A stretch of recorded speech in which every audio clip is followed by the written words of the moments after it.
आसमा जहांगीर साहिबा, हुकूमत और उसके इत्तेहादी कह रहे हैं कि नवाज शरीफ हुकूमत और निज़ाम के खिलाफ साजिश हो रही है।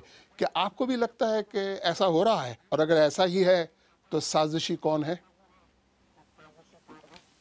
देखिए, बात ये है कि ये बड़ी अजीबोगरीब बात है कि JIT में ISI के लोग और MI के हों, और मेरा ख्याल है कि उसी वक्त जो हुकूमत या नवाज शरीफ साहब जो हैं और उनके बच्चों को बड़ी सख्ती से इसका एक ऑब्जेक्शन लेना चाहिए था, जो कि उन्होंने नहीं लिया, खमसा खमसी लिया।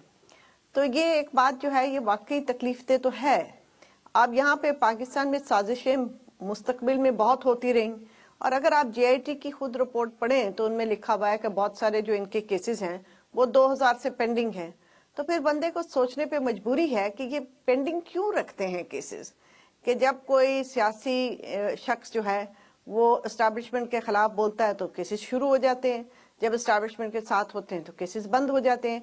ये जो पैटर्न नजर आता है ना, ये पैटर्न बड़ा तकलीफ दे है। तो आसमा जहांगीर साहिबा, मनी लॉन्ड्रिंग के होने ना होने पर आपने भी महसूस किया होगा कि दलीलें नहीं आ रही, बल्कि इस पर आ रही हैं कि फौजी एहलकारों और पिछले मुबैना सरगनों पर ऐसी JIT क्यों नहीं बनी। क्या दलील का ये रुख सही है? देखिए, बात ये है कि ये केस जो है ये कानूनी नौयत का कम है और सियासी नौयत का ज्यादा है। अगर ये जेन्युइनली अकाउंटेबिलिटी का होता तो लोग सब अकाउंटेबिलिटी चाहते हैं, और खास तौर पे वो जो कि कभी हुकूमत में नहीं रहे, उनको क्या जरूरत है कि वो अकाउंटेबिलिटी ना चाहें। मगर आपने देखा कि सही पाकिस्तान में सड़कों वगैरह पे लोग जो है कोई ऐसे बाहर नहीं आए उमंड के, बल्कि लोग परेशान हैं, और इसलिए परेशान है कि उनको ये रजीम चेंज की ज्यादा बात लगती है, अकाउंटेबिलिटी की कम लगती है। और फिर बाकी सुप्रीम कोर्ट अब फैसला करेगा। मगर देखें ना, JIT की जो रिपोर्टें हैं उसके अंदर एक मीडिया ट्रायल हो रहा है।